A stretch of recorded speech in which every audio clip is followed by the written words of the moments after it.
कहा, सुनो पार्वती, हम भगवान नारायण की तरफ से तुम्हारी शादी करने आए हैं। अच्छा, सप्तर्षियों ने कहा भगवान नारायण बहुत अच्छे हैं, उनसे सुंदर कोई नहीं है, आप एक काम करो उनसे विवाह कर लो, हमने पूरी बात कर ली है, वो बिल्कुल तैयार है।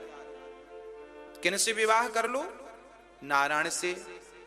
पार्वती ने कहा तो शंकर जी से हमारा विवाह नहीं होगा क्या? ना, शंकर जी से क्यों करना है, उनके पास तो घर वर भी नहीं है, कोई कमाई इनकम भी नहीं है,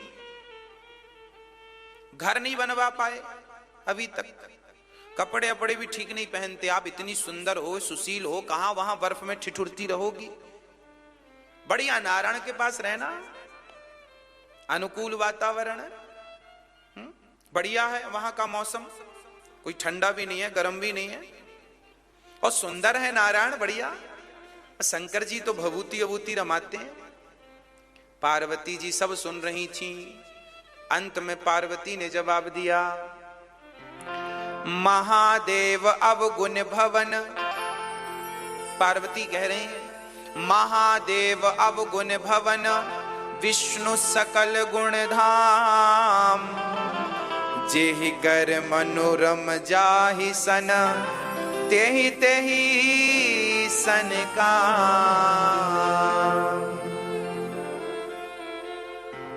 जन्म जन्म लगी रगर हमारी, बरऊं शंभु नत रहूं कुंवारी। जन्म जन्म लगी रगर हमारी, बरऊं शंभु नत रहूं कुंवारी। पार्वती जी का कितना बढ़िया जवाब है, ये जवाब से हम और आप कुछ सीखें।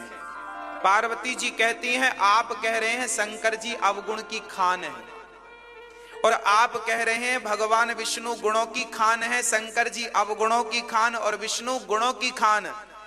पार्वती ने कहा, माना कि शंकर जी अवगुणों की खान है, माना कि विष्णु जी गुणों की खान है, पर क्या करूं सप्तर्षियों, अब तो मेरा मन शंकर जी में ही लगा है, अब तो विवाह करूंगी तो उन्हीं से करूंगी, नहीं तो मुझे कोई गुणवान भी नहीं चाहिए, क्योंकि मैंने मन से उन्हें वर्ण कर लिया है, शादी हो ना हो। याद रखना, पहले के जमाने में जो स्त्रियां मन से वर्ण कर लेती थी, ये मेरा पति है, अभी वरमाला पहनाया नहीं, केवल मन से संकल्प कर लिया कि ये मेरा पति है, बस उसकी पत्नी वो हो गई।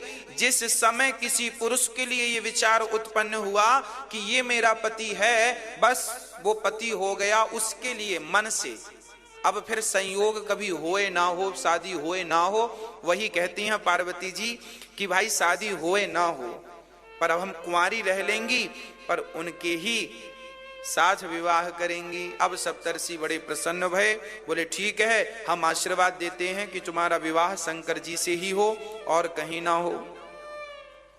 अब शंकर जी के पास सप्तर्षि गए, वाह प्रभु बढ़िया खुशखबरी लेके आए हैं। क्या? बोले पार्वती जी पक्की हैं, वो आपसी विवाह करेंगी। शंकर जी बोले तब ठीक है, यदि मन मुझ में लगा है, कोई संदेह नहीं है, तो ठीक है।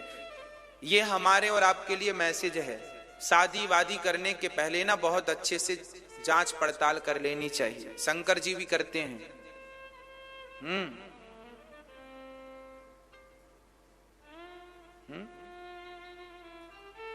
अच्छा, शंकर जी पड़ताल इसलिए करते हैं क्योंकि पिछली बार शादी करी थी ना, सती से तो ज्यादा पड़ताल करी नहीं। तो सती के पिता क्या कह रहे थे जानते हो? ससुर जी दक्ष ने कहा था, हमें पता होता कि हमारी बेटी से शिव का विवाह होना तो हम करते ही नहीं। तो शंकर जी बोले राम राम, अब सब देख सुन लें, नहीं बाद में यही समस्याएं खड़ी हो जाएं कि बाद में इनके पापा कह दें कि लो हमारा तो मन नहीं था। चलिए, सती तैयार, पार्वती तैयार हैं, और अब शंकर जी दुल्हा बनने लगे। सारे देवता आए, प्रसन्न होके शंकर जी बधाई हो बधाई हो बधाई, शादी की बधाई देके चले गए। अब देखो सांसारिक दूल्हा तैयार होता है तो मेकअप करने वाला आता है, पर शंकर जी के तो कोई नहीं पहुंचा, ना कोई रिश्तेदार आए, ना मामा आए, ना फूफा जी आए, ना मौसी, कोई है ही नहीं।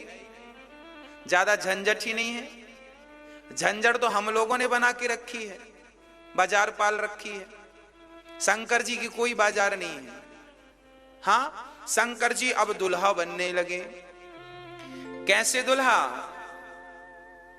जस दुल्हा तस बनी बराता, कौतुक विविध मोहि मग जाता। श्री राम जय राम जय जय राम, श्री राम जय राम जय जय राम, श्री राम जय राम जय जय राम, श्री राम जय राम जय जय राम। शिवहि शंभुगन करहि सिंगारा, जटा मुकुट वहीं मोरो सवारा। कुंडल कंकण पहिरे प्याला, तन विभूति पट के हर छाला।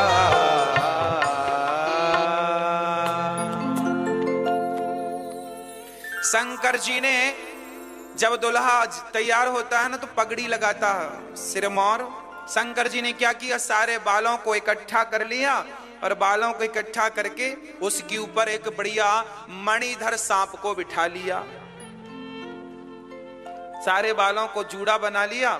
अच्छा, बाल बिखरे हैं तो इकट्ठे कर लिए। अच्छा, बाल मतलब विचार।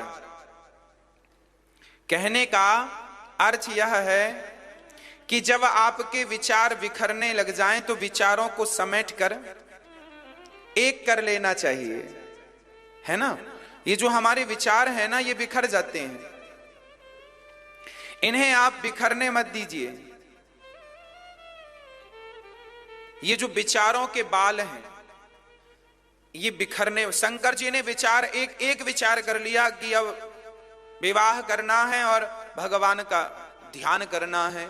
तो अच्छा, सर्पों को यहां बिठाने की क्या जरूरत थी, बालों का जूड़ा बनाया, ठीक है ये बात, पर वहां पर मणिधर नाग को बिठाने की क्या जरूरत है। नाग बैठा है यहां। अच्छा, नाग जो होता है ना, काल का स्वरूप होता है।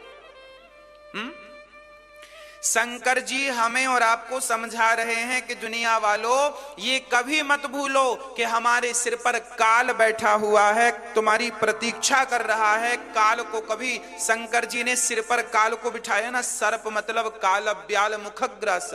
भागवत जी में सर्प को काल की उपमा दी गई है, काल है। तो शंकर जी ने सिर पर किससे बिठाया है, काल को। और आपको कभी नहीं भूलना चाहिए कि हमारे सिर पर भी काल मंडरा रहा है, कभी भी हमारा बुलावा आ सक। शंकर जी कह रहे हैं भैया काल यहां बिठाओ। बिल्कुल अलग ही विचार हैं शंकर जी के। और सुनो, तो आप लोगों के सिर पर भी काल बैठा है, सावधान, भगवान में लग जाओ, चिंतन में लग जाओ, पता नहीं कब श्वास पूरी हो जाए, है ना। और आगे क्या लिख रहे हैं, कुंडन कंकन पहिरे प्याला। बड़े बड़े सांपों को तो यहां बिठा लिया, छोटे छोटे सांप बोले शंकर जी हमें नहीं ले जाओगे क्या बारात। तो छोटे छोटे सांपों से भगवान शंकर जी ने कहा आओ कान के छेद में घुस जाओ। ये कान के छेद में यहां छिदाते ना आप कान, यहां पूंछों की तरफ से घुस गए, लटकने लगे सांप। किसी ने कहा शंकर जी आपने कानों में सांप को लटका लिया, ये कोई शोभा है। शंकर जी बोलो सुनो, इसके पीछे कारण है। अच्छा, शंकर जी ने कानों में सर्पों को क्यों लटकाया। आप लोग सोना लटकाती हो मैया, सोना चांदी हम लोग पहनते हैं। शंकर जी ने आभूषण सोने के नहीं बनवाए, कानों में छोटे छोटे सांप। अच्छा, सर्पों को क्यों लटकाया? सर्प ऐसा होता है जिसके पांव नहीं होते। सांप के पांव हमें दिखते हैं क्या? सांप के पांव होते हैं, केवल सांप को ही दिखते हैं, हमें नहीं दिखते।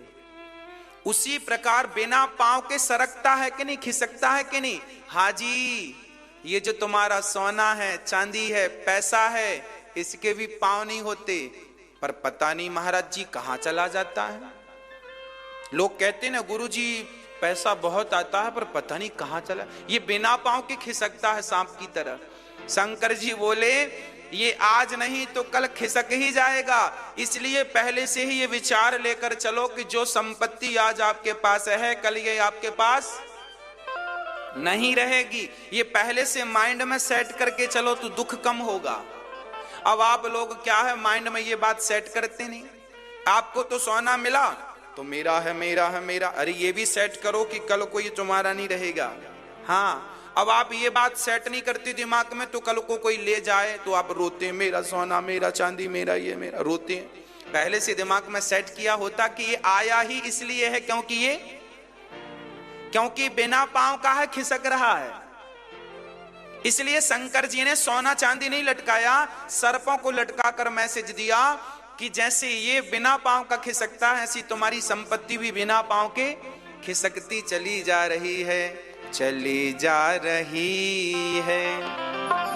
उम्र धीरे धीरे चली जा रही है, उम्र धीरे धीरे कर लो भजन अब समय धीरे धीरे चली जा रही है, उम्र धीरे धीरे चली जा रही है। उम्र चली जा रही है धीरे धीरे, इसलिए भजन भी धीरे धीरे करते रहो।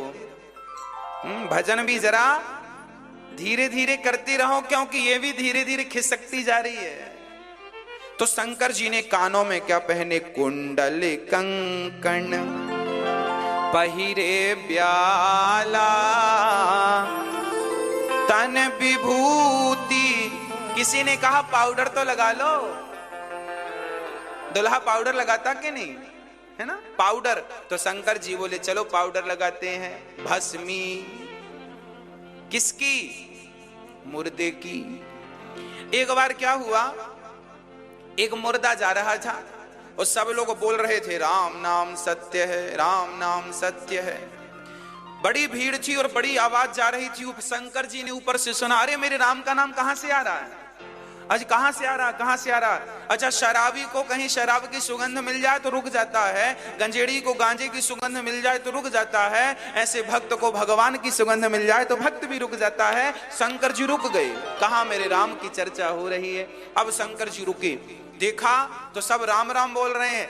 अब शंकर जी ने सामान्य रूप बनाया और शंकर जी भी भीड़ में सम्मिलित हो गए। वो भी कहने लगे राम नाम, राम नाम, राम राम, राम राम, राम राम, राम राम। शंकर जी तो मस्ती में चल पड़े, आगे शमशान चले, मुर्दे को चिता पे रखा, सब लोगों ने राम राम बोलना बंद कर दिया। शंकर जी को लगा क्या हो गया, क्यों बंद कर दिया। अब जब मुर्दा चिता पे गया ना तो पीछे को लोग बात करने लगे, सुनो हमारा आज बहुत जरूरी काम था, इसे भी आज ही मरना था। दूसरे ने कहा राम राम, आज तो संडे था, आज तो छुट्टी का दिन था, बच्चों के साथ घर में एंजॉय करना था, आज ही मरना था, मंगल को नहीं मर सकता था, छुट्टी बिगाड़ दी पूरी। अरे काम के दिन मरता तो बहाना मिल जाता, रिश्तेदार मर गए हैं, छुट्टी, अब संडे को ही मरा छुट्टी में, इसके बहाने एक छुट्टी और मिल जाती। वो भी नहीं, देखो जाते जाते छुट्टी नहीं दिलाया, छुट्टी में गया। तीसरा बोला सुनो हमारी दुकान खुली हो, ग्राहक खड़े हैं, फोन पे फोन बज रहे हैं, कब जले कब हम जाएं। शंकर जी बोले राम राम, जब आए थे तो बड़ा राम राम बोल रहे थे, इन्हें क्या हो गया। तो शंकर जी ने पूछा भैया आप लोग राम राम बोल रहे थे, अब बंद कर दिया। लोगों ने कहा मुर्दा जल गया, अब क्यों बोले राम राम? अब गए। अच्छा तो क्या इस मुर्दे के लिए बोल रहे थे? हाँ, सारे लोग तो चले गए पर शंकर जी मुर्दे के पास खड़े रहे। और शंकर जी ने जब मुर्दा जल गया तो उसकी धूल उठाकर, भस्मी उठाकर शंकर जी ने शरीर पर रमाना शुरू कर दिया। किसी ने कहा शंकर जी क्या कर रहे हो? शंकर जी ने कहा जिसके कारण इतने लोगों ने भगवान का नाम लिया है उसकी राख भी मैं अपने शरीर पर रमाऊंगा तो मेरे राम राम से राम नाम की ध्वनि निकलेगी, इसलिए शंकर जी को भस्मी चढ़ती है। अच्छा, शंकर जी को भस्मी चढ़ने का एक अर्थ और है। शंकर जी को भस्मी इसलिए चढ़ती है क्योंकि हमने कथा में बताया था ना, भागवत की कथा में, कि हम सबको एक दिन 25 रुपए के घड़े में आना है। क्या बनना है? राख बनना है। हाजी बनना है कि नहीं? तो शंकर जी ये कहते हैं दुनिया वालों घमंड ना करना, दुनिया वालों अहंकार ना करना, क्योंकि एक दिन हम सबको राख बनना है और जब तुम राख बनोगे तो हम शरीर पे लगाएंगे, अर्थात राख बनोगे, उड़ जाओगे। घमंड किस बात का? इसलिए शंकर जी भभूति भस्मी रमा कर मैसेज दे रहे हैं कि ज्यादा हाय हाय ना करो, अहंकार ना करो। शंकर जी का अद्भुत श्रृंगार। शंकर जी के सिर पर गंगा। अच्छा, गंगा का अर्थ क्या है? गंगा मैया ठंडी है ना?